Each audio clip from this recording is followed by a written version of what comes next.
দেখেন আজকের সারা দিনের জন্য 500 টাকা দিয়ে আমি ওনাকে হায়ার করেছি আমার বাসার সমস্ত ময়লা পরিষ্কার করার জন্য।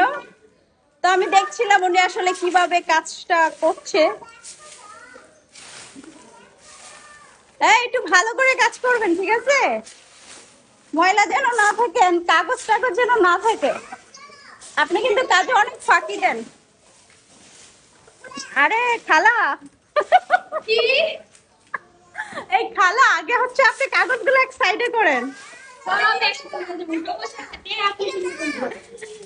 আরে বেয়াদব, আগে কাগজগুলো নেই। কি আমার সাথে বেয়াদবি?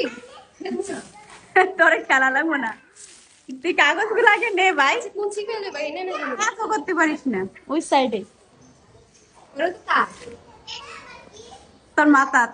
সব জায়গায় তা। যা আমি করি এবার। দেখেন গাইস, আমাদের বাসায় আজকে একমাত্র নতুন কাজের লোক, সে পারছে না এইভাবে না আপু, জোরে জোরে তেল লাগা। হ্যাঁ, সুন্দর সুন্দর। কারণ আমি সুন্দর করেই কাজ করি, ঠিক আছে? সেটা দেখাই যাচ্ছে, অর্ধেক তো আমিই করে দিলাম।